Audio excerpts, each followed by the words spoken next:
కవిత CBI custody ముగిసింది.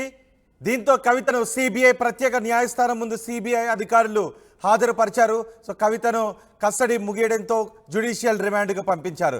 Already ED కేసులో కవితకు ఈ నెల 23వ తారీఖు వరకు రిమాండ్ విధించారు. 23వ తారీఖు వరకు రిమాండ్ పొడిగించారు. రిమాండ్లో ఉన్న కవితను సిబిఐ అరెస్ట్ చేసింది. 3 రోజుల పాటు తమ కస్టడీలోకి ఇవ్వమని సిబిఐ ప్రత్యేక న్యాయస్థానాన్ని కోరడంతో సిబిఐ ప్రత్యేక న్యాయస్థానం 3 రోజుల సిబిఐ కస్టడీకి ఇచ్చింది. 3 రోజుల పాటు సిబిఐ విచారించింది. 3 రోజులు ముగియడంతో ఈరోజు కవితను సిబిఐ ప్రత్యేక న్యాయస్థానం ముందు హాజరుపరిచారు. తిరిగి కవితను జ్యుడిషియల్ రిమాండ్కి తిహార్ జైలుకి పంపిస్తూ ఉన్నారు. 3 రోజుల సిబిఐ విచారణలో చాలా విషయాలు ప్రశ్నించినట్టుగా తెలుస్తోంది. అయితే కవిత సిబిఐ ప్రత్యేక న్యాయస్థానం నుంచి బయటకు వస్తూ ఇది సిబిఐ కస్టడీ కాదు, బీజేపీ కస్టడీ, బయట బీజేపీ వాళ్ళు మాట్లాడతారు, లోపల సిబిఐ వాళ్ళు అడుగుతున్నారు, మాట్లాడారు అని కవిత అంటూ ఉన్నారు. ఢిల్లీ రౌస్ అవెన్యూ కోర్టులో సిబిఐ అధికారులు హాజరుపరిచారు. సిబిఐ అధికారులు సిబిఐ ప్రత్యేక న్యాయస్థానంలో హాజరుపరిచిన తర్వాత మళ్ళీ తిరిగి రిమాండ్కు తరలిస్తున్న దృశ్యాలు ఆర్టీవీ స్క్రీన్ పైన చూస్తున్నాం. కోర్టు హాల్ నుంచి బయటకు వస్తున్న దృశ్యాలు మనం చూస్తున్నాం. రేపు కవిత రెగ్యులర్ బెయిల్ పిటిషన్పై విచారణ జరగబోతోంది. ఇప్పటికే కవిత అరెస్ట్ అయి 30 రోజులు గడిచింది. మార్చి 15వ తారీఖున కవితను హైదరాబాద్లోని ఆమె నివాసంలో ఈడీ అధికారులు అరెస్ట్ చేశారు. ఆ తర్వాత రౌస్ అవెన్యూ కోర్టులో ఈడీ అధికారులు ప్రొడ్యూస్ చేశారు. 2 సార్లు ఈడీ తమ కస్టడీకి తీసుకొని కవితను విచారించింది. ఆ తర్వాత కవితకు జ్యుడిషియల్ రిమాండ్ విధించింది ఈడీ. ఆ తర్వాత సిబిఐ అధికారులు కూడా కవితను విచారించాలి అంటూ జైల్లోనే కవితను ఒకరోజు విచారించారు. కోర్టు అనుమతి తీసుకొని విచారించిన తర్వాత మరుసటి రోజు కవితను అరెస్ట్ చేస్తున్నట్టుగా ప్రకటించారు. ఆ తర్వాత సిబిఐ అధికారులు ప్రత్యేక న్యాయస్థానంలో పిటిషన్ వేసి సిబిఐ 3 రోజుల కస్టడీకి తీసుకుంది. 3 రోజుల కస్టడీ ఈ రోజు ముగిసింది. ఈలోపు అరెస్ట్ అయిన తర్వాత కవిత మధ్యంతర బెయిల్ పిటిషన్ కూడా మూవ్ చేశారు. మధ్యంతర బెయిల్ పిటిషన్పై వాదనలు విన్న న్యాయస్థానం ఆ బెయిల్ పిటిషన్ని కొట్టివేసింది. కుమారుడి పరీక్షల నేపథ్యంలో మధ్యంతర బెయిల్ పిటిషన్ని మానవతా దృక్పథంతో పరిశీలించాలి అని కోర్టుకు విన్నవించుకున్నారు, అభ్యర్థించారు. కానీ ఆ పిటిషన్ కోర్టు పరిగణలోకి తీసుకోలేదు. మరోవైపు రెగ్యులర్ బెయిల్ పిటిషన్ కూడా మూవ్ చేశారు. దానిపై విచారణ 16వ తారీఖు రేపు జరగబోతోంది.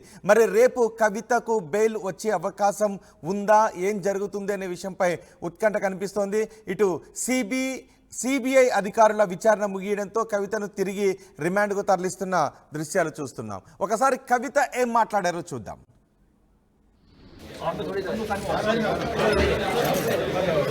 కస్టడీ కాదు, బీజేపీ కస్టడీ. బయట బీజేపీ వాళ్ళు మాట్లాడేది, లోపల సిబిఐ వాళ్ళు కూడా అడుగుతున్నారు. అడిగిందే అడుగుతున్నారు. 2 నెలల నుంచి నథింగ్ న్యూ.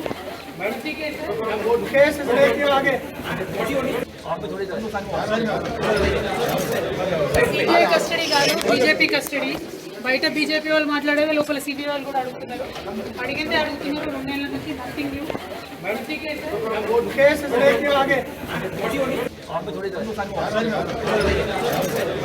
సిబిఐ కస్టడీ కాదు, బీజేపీ కస్టడీ. బయట బీజేపీ వాళ్ళు మాట్లాడేది, లోపల సిబిఐ వాళ్ళు కూడా అడుగుతున్నారు. అడిగిందే అడుగుతున్నారు. 2 నెలల నుంచి నథింగ్ న్యూ.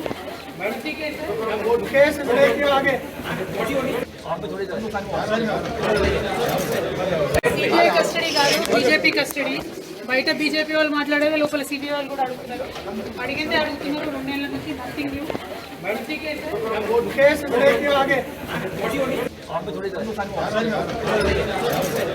సిబిఐ కస్టడీ కాదు, బీజేపీ కస్టడీ. బయట బీజేపీ వాళ్ళు మాట్లాడేది, లోపల సిబిఐ వాళ్ళు కూడా అడుగుతున్నారు. అడిగిందే అడుగుతున్నారు. 2 నెలల నుంచి నథింగ్ న్యూ. కవిత సిబిఐ కస్టడీ ముగియడంతో కవితను తిరిగి జ్యుడిషియల్ రిమాండ్కి పంపిస్తున్నారు. అదే సమయంలో రేపు కవిత సాధారణ బెయిల్ పిటిషన్పై వాదనలు కూడా జరగబోతున్నాయి. ఈ నేపథ్యంలో రేపు కవితకు బెయిల్ వచ్చే అవకాశం ఉందా అనే విషయంపై కూడా ఆసక్తి నెలకొంది. 3 రోజుల సిబిఐ విచారణకు సంబంధించి మరింత సమాచారం మా ప్రతినిధి రామకృష్ణ అందిస్తారు. రామకృష్ణ, 3 రోజుల సిబిఐ కస్టడీకి సంబంధించి మీ దగ్గర ఉన్న సమాచారం ఏంటి? ఇక 3 రోజుల సిబిఐ కస్టడీ తర్వాత కవితను ఈ రోజు రోజ్ అవెన్యూ కోర్టులో హాజరుపరిచారు. Rose Avenue court judge Kaveri Baweja దీనికి సంబంధించిన వాదనలు విన్నారు. వెంటనే ఆమెను తమ కస్టడీకి ఇవ్వాలి అంటూ సిబిఐ మరో 3 రోజుల పాటు కస్టడీ అడిగింది. మరి దానికి ఇక జడ్జి నిరాకరించారు. ఆ నిరాకరించిన నేపథ్యంలో ఇక కవితకు ఈ నెల 23 వరకు అంటే 8 రోజుల పాటు జ్యుడిషియల్ రిమాండ్ విధిస్తూ రోజ్ అవెన్యూ కోర్టు డెసిషన్ తీసుకుంది. అయితే ఇక్కడ ఒక కీలకమైన అంశం ఏంటంటే కవిత 3 రోజులు కూడా తమకు సహకరించలేదు. అలాగే కస్టడీలో అనేక అంశాలను ఆమె దాటవేశారు.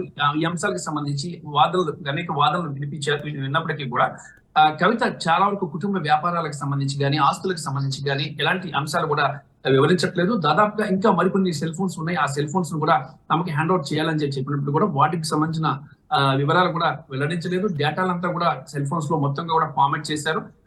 ఇదంతా కూడా చాలా ప్రీ ప్లాన్డ్ గా చేశారని చెప్పేసి కూడా సిబిఐ అధికారులు కోర్టుకు చెప్పారు. కోర్టుకు చెప్పినప్పుడు కోర్టు అయితే మాత్రం ఆల్రెడీ 3 రోజులు కస్టడీ ఇచ్చాం కాబట్టి కస్టడీకి ఇవ్వలేమంటూ రోజ్ అవెన్యూ కోర్టు కవితను జ్యుడిషియల్ రిమాండ్ విధించింది. 23 వరకు జ్యుడిషియల్ రిమాండ్ విధించింది. 23 తర్వాత ఆమెను తిరిగి మళ్ళీ రోజ్ అవెన్యూ కోర్టులో ప్రవేశపెడతారు. ఈలోగా గానీ మళ్ళీ సిబిఐ గానీ మళ్ళీ ఒకసారి పిటిషన్ వేసి మాకు ఆమెను కావాలి, మా దగ్గర ఈ ఆధారాలు ఉన్నాయని చెప్పేసి కొన్ని అంశాలకు సంబంధించి కానీ క్లియర్ కట్ ఎవిడెన్సెస్ గానీ సిబిఐ గానీ కోర్టుకి ముందు ప్రొడ్యూస్ చేసి అలాగే కోర్టును రిక్వెస్ట్ చేస్తే మళ్ళీ ఆమెను సిబిఐ కస్టడీకి ఇచ్చే అవకాశాలు కూడా ఉన్నాయి. మరి ఈడీ కూడా ప్లాన్ చేస్తుంది మళ్ళీ ఆమెను కస్టడీకి తీసుకోవాలి, ఇంకా చాలా అంశాలు ఉన్నాయి. అయితే సిబిఐ అడిగిందా మళ్ళీ కస్టడీ కావాలి అనే విషయాన్ని? సిబిఐ అడిగింది కానీ జడ్జి అయితే తోసిపుచ్చారు, ఇవ్వడానికి నిరాకరించారు. ఆల్రెడీ 3 రోజులు ఇచ్చాము, చాలా ఇన్ఫర్మేషన్ మీరు గ్యాదర్ చేస్తుంటారు. ఇక సమాచారాన్ని అయితే ఈ సిబిఐ రిక్వెస్ట్ ని జడ్జి తోసిపుస్తూ 23కి వాయిదా వేయడం జరిగింది. అయితే కవిత బయటకు వచ్చినప్పుడు ఒక విషయం చెప్పారు, ఇది సిబిఐ కస్టడీ కాదు, బీజేపీ కస్టడీ. మరి బయట బీజేపీ వాళ్ళు ఏం మాట్లాడుతున్నారు, ఇక్కడ సిబిఐ అదే మాట్లాడుతుంది. చాలా కుట్రపూరితంగా వ్యవహరించారు. అలాగే ఈ కేసులో తన పాత్ర ఏమీ లేదు, అసలు ఆధారాలే లేవు సిబిఐ దగ్గర కానీ ఎన్ఫోర్స్మెంట్ డైరెక్టరేట్ వద్ద. కేవలం కుట్రపూరితంగా బీజేపీ చేస్తున్నటువంటి కుట్రలో భాగంగానే తను అరెస్ట్ చేశారంటూ కవిత వ్యాఖ్యలు చేయడం జరిగింది. మరి ఆమెను కోర్టు హాల్ నుంచి ఆమెను కిందకి వెహికల్ దగ్గరికి తరలిస్తున్న సమయంలో ఆమె ఈ వ్యాఖ్యలు చేయడం జరిగింది. అయితే సిబిఐ అధికారులు చెప్తుంది ఏంటంటే కవిత మాకు సహకరించలేదు అనేది ప్రధానంగా వాదనలు వినిపిస్తున్నారు. అయినప్పటికీ కూడా కవిత మాత్రం తన ప్రమేయం లేదు, తనకు సంబంధించిన ఒక్క ఆధారం కూడా వాళ్ళ దగ్గర లేకుండానే కేవలం 4-5 ఇచ్చినటువంటి స్టేట్మెంట్స్ తీసుకుని ఆ స్టేట్మెంట్ బేస్డ్ గా తనను అరెస్ట్ చేశారు, ఇలా హింస పెడుతున్నారని చెప్పేసి కవిత కూడా చెప్పడం జరిగింది. మరి ఈ నేపథ్యంలోనే ఆమెకు 23 వరకు జ్యుడిషియల్ రిమాండ్ ని విధించడం జరిగింది. ఇప్పుడు కవితను ప్రస్తుతానికి ఈ రోజ్ అవెన్యూ కోర్టు నుంచి తిహార్ జైలుకి తరలిస్తున్నారు.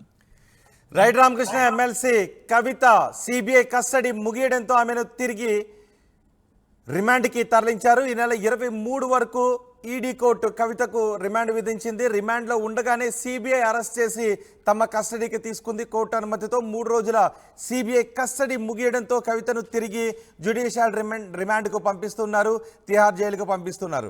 కవిత మూవ్ చేసిన రెగ్యులర్ బెయిల్ పిటిషన్పై రేపు వాదనలు జరగబోతున్నాయి. రేపు ఏ విధమైన వాదనలు జరుగుతాయి, కోర్టు ఏ విధమైన ఆర్డర్స్ ఇస్తుందనే విషయంపై ఉత్కంఠ కనిపిస్తోంది. సిబిఐ కస్టడీ కాదు, బీజేపీ కస్టడీ. బయట బీజేపీ వాళ్ళు మాట్లాడేది లోపల సిబిఐ వాళ్ళు కూడా అడుగుతున్నారు. అడిగిందే అడుగుతున్నారు. 2 నెలల నుంచి నథింగ్ న్యూ.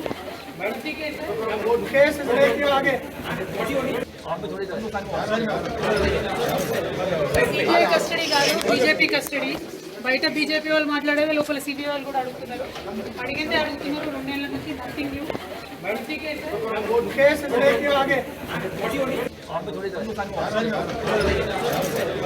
సిబిఐ కస్టడీ కాదు, బీజేపీ కస్టడీ. బయట బీజేపీ వాళ్ళు మాట్లాడేది లోపల సిబిఐ వాళ్ళు కూడా అడుగుతున్నారు. అడిగిందే అడుగుతున్నారు. 2 నెలల నుంచి నథింగ్ న్యూ.